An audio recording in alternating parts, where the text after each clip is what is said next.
ሰላም ጤና ይስጥልኝ ክብራትና ክብራን ተመልካቾቻችን ከቲም ቀበና ኮሙኒኬሽን ከተመረጡ የሳምንቱ ዜናዎች ጋር ሶስና ዳነ ነኝ። በቅድሚያ ማርስተ ዜና ለማህበረሰቡ ፍትሃዊ ጤና ተደራሽነትን የሚያሰፉ የቀበና ጤና ጣቢያ ማስፋፊያ G+5 ህንጻ ግንባታ ማስጀመሪያ መርሃ ግብር ተካሄደ።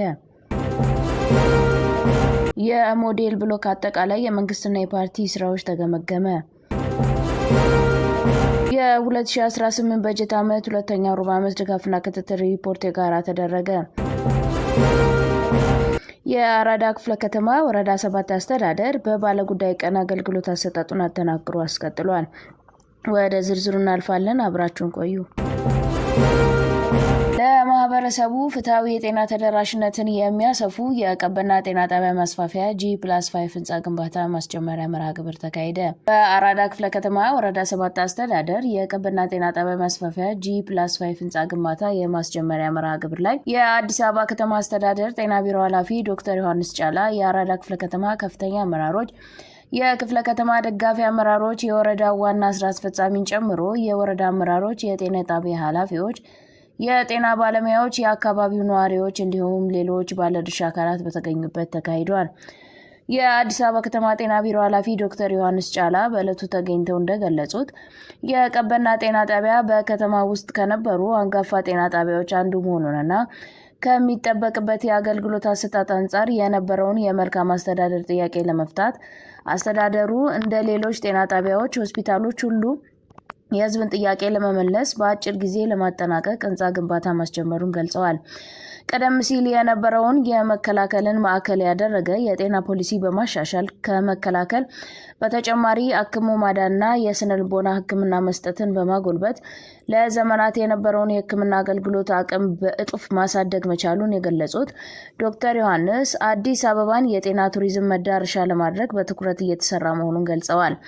በማስጀመሪያ መርሃ ግብሩ ላይ የተገኙት የአራዳ ክፍለ ከተማ ዋና ስራ አስፈጻሚ አቶ ወንድሙ ኡመር በበኩላቸው ለረጅም ዘመናት አገልግሎት ሲሰጥ የነበረውን ጤና ጣቢያ ከነዋሪዎች አዳጊ ፍላጎት ጋር የሚመጣጠን ባለመሆኑ የመልካም አስተዳደር ችግር ሆኖ መቆየቱን ገልጸው የህዝብን ጥያቄና የመልካም አስተዳደር ችግሮችን እየፈታ ያለው አስተዳደሩ በዛሬው ዕለትም የወረዳ 7 ቀበና ጤና ጣቢያ የተጀመረውን ግንባታ በአጭር ጊዜ አጠናቆ ወደ ስራ ለማስገባት በትጋት እየሰራ መሆኑን ገልጸዋል።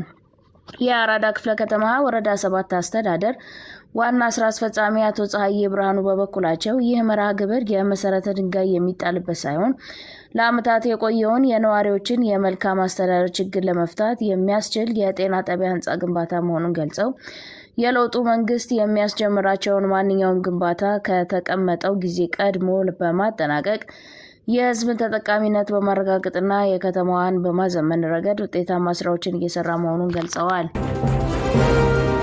የሞዴል ብሎክ አጠቃላይ የመንግስትና የፓርቲ ስራዎች ተገመገመ።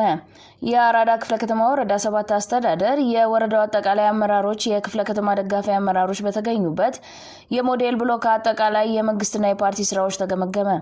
በግምገማ መድረኩ ላይ የተገኙት የክፍለ ከተማው የዲሞክራሲ ስርዓት ግንባታ ማስተባበሪያ ጽሕፈት ቤት ኃላፊ አቶ የኋላሸት በቀለ ባስተላለፉት መልእክት የሞዴል ብሎክ ስራዎች የመንግስትን ፖሊሲና ስትራቴጂያዊ እስከ ታችኛው የህብረተሰብ ክፍል ድረስ ለማውረድና የህዝብን ተጠቃሚነት ለማረጋገጥ ትልቅ ሚና እንዳላቸው ገልጸዋል። አቶ የኋላሸት አክለውም የሞዴል ብሎክ ስራዎች ተጠናክረው በመቀጠል ያለባቸው ነዋሪው በአካባቢው ልማት ላይ በቀጥታ እንዲሳተፍና የአገልግሎት አሰጣጡን በቅርበት እንዲከታተል ስለሚያስችሉ ነው። አሁን የታዩ ጥንካሬዎች ተሞክሮ ነው ወደ ሌሎች ብሎኮች መስፋፋት አለባቸው ሲሉ አሳስበዋል። የ2018 በጀት ዓመት የሁለተኛ ሩብ ዓመት የድጋፍና ክትትል ሪፖርት የጋራ ተደረገ። የአራዳ ክፍለ ከተማ ወረዳ 7 ፐብሊክ ሰርቪስ የሰው ሀብት ልማት ጽሕፈት ቤት የ2018 በጀት ዓመት ሁለተኛ ሩብ ዓመት የተደረገ ድጋፍና ክትትል ግኝት ዙሪያ ከወረዳው ሴክተር መስሪያ ቤት ኃላፊዎች፣ ቡድን መሪዎች እንዲሁም የሪፎርም ፎካል ፐርሰኖች ጋር የጋራ ተደረገ። የድጋፍና ክትትሉ ትኩረት ያደረጉ ነጥቦች መሰረት በማድረግ የጋራ በተደረገበት በዚህ መድረክ የወረዳ አስተዳደሩን የአገልግሎት አሰጣጥ የተሻለ ለማድረግና የተገልጋዩ ማህበረሰብ እርካታ ለመጨመር በተቋማት የሚደረጉ ክትትልና ድጋፎች ውጤታማ እንደሚሆኑ ተገልጿል። የአራዳ ክፍለ ከተማ ወረዳ 7 ፐብሊክ ሰርቪስ የሰው ሀብት ልማት ጽሕፈት ቤት ኃላፊ የሆኑት ወይዘሮ ሜሮን ጎሳኤ የተቋማትን አገልግሎት አሰጣጥ ማህበረሰቡን በሚመጥን መልኩ ለማሻሻልና የቅንጅታዊ አሰራር ስርዓትን ለማጎልበት በየጊዜው የሚደረጉ ክትትልና ድጋፎች አስተዋጽኦ እንዳላቸው የገለጹ ሲሆን በየሩብ ዓመቱ በሴክተር ተቋማት በተደረገውም የክትትልና ድጋፍ ስራ ጠንካራ ስራዎችን መስራታቸውን በመግለጽ በክፍተት የተነሱ ጉዳዮችን ማስተካከል እንደሚገባም ገልጸዋል። የተሻለ አገልግሎት አሰጣጥ እንዲኖርና የባለሙያውንም የተገልጋይንም እርካታ ከፍ ለማድረግ በየጊዜው ተግባራቶችን መገምገም አስፈላጊ እንደመሆኑ በመድረኩ ማጠቃለያ የተገለጸ ሲሆን ውጤታማ ተግባራትን በማስቀጠልና መሰል የጋራ መድረኮችን በማጠናከር የጋራ ኃላፊነትን መወጣት እንደሚገባ በመድረኩ ማጠቃለያ ተገልጿል። በመጨረሻም የመድረኩ ተሳታፊዎች በቀረበው የሁለተኛ ሩብ ዓመት ድጋፍና ክትትል ሪፖርት ጥንካሬውን በማስቀጠል ክፍተቱን በማስተካከል በቀጣይ አጠናክሮ ውጤታማ ስራ መስራት እንደሚገባም ተናግረዋል። የአራዳ ክፍለ ከተማ ወረዳ 7 አስተዳደር በባለጉዳይ ቀን የአገልግሎት አሰጣጡን አጠናክሮ አስቀጥሏል። የአራዳ ክፍለ ከተማ ወረዳ 7 ፐብሊክ ሰርቪስ የሰው ሀብት ልማት ጽሕፈት ቤትና ኮሚኒኬሽን ጽሕፈት ቤት በጋራ በመሆን ተዘዋውሮ ምልከታ አድርጓል።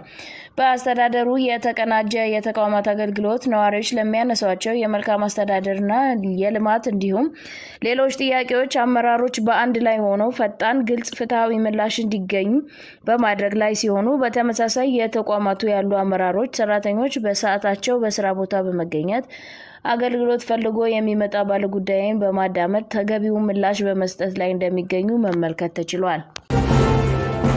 ከዜናዎቹ ጋር አብራችሁን ስለቆያችሁ እናመሰግናለን። በቀጣይ ሳምንት ከሌሎች ከተጠናከሩ ዜናዎች ጋር እስከምንገናኝ ቸርን ሰንብት።